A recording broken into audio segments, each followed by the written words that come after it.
Alors, le crédit à la consommation, d'abord, il faut le définir. Il s'agit donc de toute opération de crédit qui est consentie, attention, à un particulier, on dit aussi un consommateur, à une personne physique en quelque sorte, et ce, pour financer ses besoins personnels. Je le redirai tout à l'heure, mais le financement des activités professionnelles est exclu du champ d'application de cette réglementation du crédit à la consommation. Donc là, on est dans l'hypothèse donc de particuliers qui ont un besoin de financement pour des investissements personnels. Alors, cette opération de crédit consentie à un particulier pour ses besoins personnels rentre dans le champ d'application lorsque cette opération est consentie par une personne qui, elle, agit dans le cadre de ses activités professionnelles.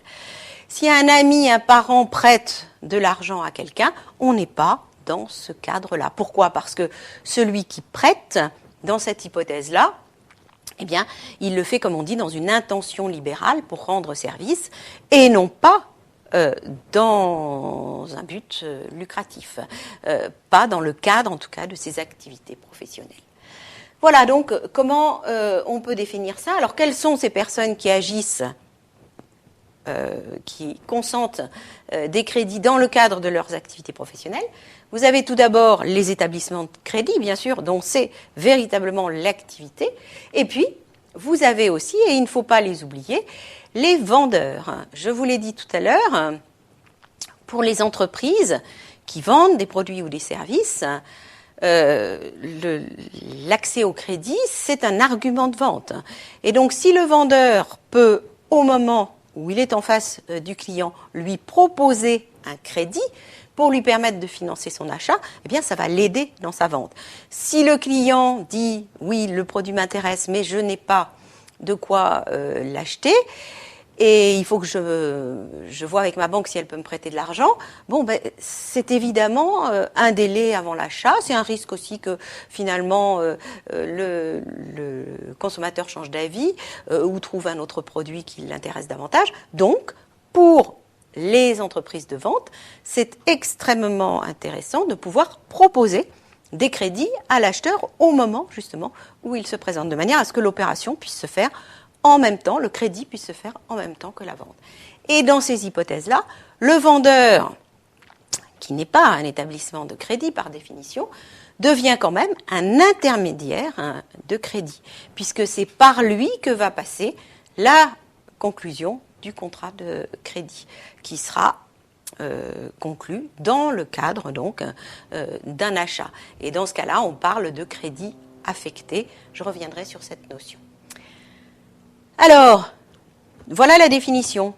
Maintenant, on va faire la liste, tout simplement, des opérations qui sont soumises à la réglementation. Vous avez tout d'abord les crédits, bien sûr, et puis ensuite, on verra qu'il y a des opérations qui ne sont pas des crédits, au sens propre du terme, mais qui sont assimilés. Donc, les crédits, vous avez tout d'abord les prêts personnels et les prêts affectés. Le prêt personnel, j'ai besoin d'un financement, je m'adresse à un établissement de crédit, à ma banque par exemple, pour lui demander de me prêter une certaine somme. Je n'ai pas à justifier de l'utilisation et ça n'est pas véritablement l'établissement qui va me prêter n'est pas censé savoir ce que je vais faire de la somme en question. Deuxième hypothèse, je veux obtenir un crédit pour l'achat d'un véhicule. Et là, les deux choses vont être liées, je vous l'expliquerai tout à l'heure, et je vais donc demander un crédit affecté à l'achat d'un bien qui peut être un produit ou même éventuellement aujourd'hui un service. Et c'est souvent dans ces hypothèses-là justement que le crédit est accordé par le vendeur qui est intermédiaire de crédit. Alors évidemment, ce n'est pas lui qui prête de l'argent, le vendeur, mais il travaille avec un établissement de crédit auquel il sert d'intermédiaire. Deuxième type d'opération, les découvertes bancaires et ce que l'on appelle d'une manière plus générale, parce que c'est vrai que ça peut prendre des formes différentes, les facilités de paiement. Donc, le découvert, qui est une pratique extrêmement courante, tombe sous le coup de la législation que nous allons étudier. Donc, la mise en place d'un découvert bancaire obéit aux règles d'information précontractuelle que nous verrons dans un instant. Voilà, donc pour ce deuxième type d'opération. Ensuite, les délais de paiement qui peuvent être accordés soit par un vendeur, justement, parce que ça arrive, ça aussi, que ce soit le vendeur qui dise « j'accepte un paiement échelonné ». Eh bien, dans ce cas-là, là aussi, on est obligé de respecter cette législation.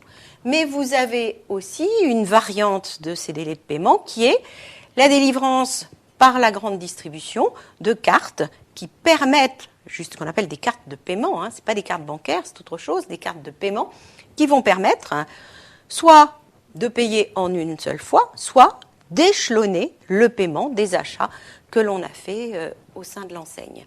Eh bien ça s'analyse comme du délai de paiement et donc ça tombe là aussi sous le coup de la loi. Ce qui veut dire que quand on délivre à un consommateur une carte de ce type, eh bien là aussi, il faut remplir toutes ces obligations que nous allons voir. Il y a donc les crédits que je viens de citer, mais il y a aussi des opérations qui ne sont pas des crédits à proprement parler, mais que la loi assimile à des opérations de crédit. Deux cas, la location-vente, qui est une opération juridique d'une nature particulière, qui consiste à associer un contrat de location d'un bien assorti d'une promesse de vente de la part du propriétaire et assorti d'une promesse d'achat de la part du locataire. Donc là, il y a une opération vraiment d'une nature très très particulière qui va permettre d'acquérir un bien dont on est au départ locataire, mais qu'on s'est engagé à acheter et que le propriétaire s'est engagé à vendre à l'issue donc du contrat de bail. L'intérêt, c'est que les loyers payés, j'ai dit contrat de bail, je devrais dire contrat de location, parce que là, on ne parle pas d'immeuble, je vais le préciser tout à l'heure. Les loyers payés vont venir finalement en déduction du prix qui sera payé à l'issue de la location. Et puis, vous avez une autre opération assimilée qui est la location avec option d'achat. Ça y ressemble, mais ce n'est pas tout à fait la même chose, puisque là, on est en présence d'un contrat de location assorti d'une promesse de vente. Le vendeur s'engage à céder le bien à l'issue du contrat. Et par contre, pour l'acheteur, c'est une possibilité d'achat, c'est une option. À la fin du contrat, le locataire pourra soit lever l'option et acquérir le bien, soit renoncer à cette faculté, et donc ça mettra un terme à la relation contractuelle. Donc vous voyez, deux opérations qui sont assimilées à du crédit à la consommation et qui donc, là encore, vont faire l'objet de toutes ces obligations que nous allons détailler par la suite. Voilà le champ d'application. Quelques exceptions quand même, il y en a toujours dans ce genre de situation. Il y a certaines opérations qui sont exclues donc de la réglementation relative au crédit à la consommation.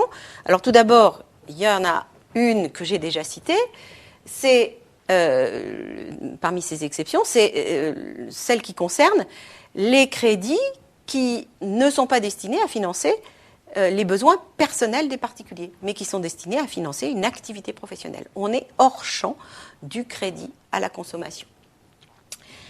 Deuxième chose, et c'est pour ça que j'ai fait cette petite remarque à propos donc de l'allocation avec option d'achat, les opérations portant sur les immeubles. Alors, je reviens un petit peu en arrière. Pourquoi est-ce que les prêts destinés à financer une activité professionnelle ne sont pas inclus dans la réglementation? Parce qu'on estime que quand il y a relation entre deux professionnels, on est entre personnes averties, un peu plus sur un pied d'égalité, et que donc les professionnels n'ont pas besoin justement de cette protection. Alors que les particuliers, eux, seraient plutôt en situation de faiblesse, je le mets entre guillemets, mais de personnes profanes en tout cas, qui donc n'a pas forcément l'information suffisante pour être protégée. Donc c'est pour ça qu'ils sont exclus. Les opérations qui portent sur les immeubles, alors elles sont exclues du crédit à la consommation, mais pour une raison tout à fait différente, parce qu'elles rentrent dans le cadre d'une autre réglementation qui concerne justement ce qu'on appelle les prêts immobiliers. Donc les opérations qui portent sur les immeubles sont exclues, qu'il s'agisse du financement d'une acquisition ou d'une construction ou du financement de travaux. Ça, l'un ou l'autre, on est dans une autre réglementation. Et qu'il s'agisse d'un prêt pour une acquisition ou d'un prêt pour des travaux, qu'il s'agisse d'une location-vente d'un bâtiment ou qu'il s'agisse d'une location avec option d'achat. Dans tous ces cas-là, eh bien, c'est une autre législation qui s'applique. Troisième exclusion, les crédits gratuits d'une durée inférieure à 3 mois. Le crédit gratuit sur 12 mois rentre dans le champ d'application de la loi Lagarde. Par contre, les crédits gratuits d'une courte durée, non. Pourquoi ? Parce qu'on estime là aussi que les enjeux sont moins importants. C'est le cas notamment, et c'est précisé dans la loi, que c'est le cas des cartes de paiement qui permettent justement un paiement différé, mais avec une durée de différé limitée à 40 jours. Et à condition qu'il n'y ait pas de frais, bien sûr, à la charge du consommateur.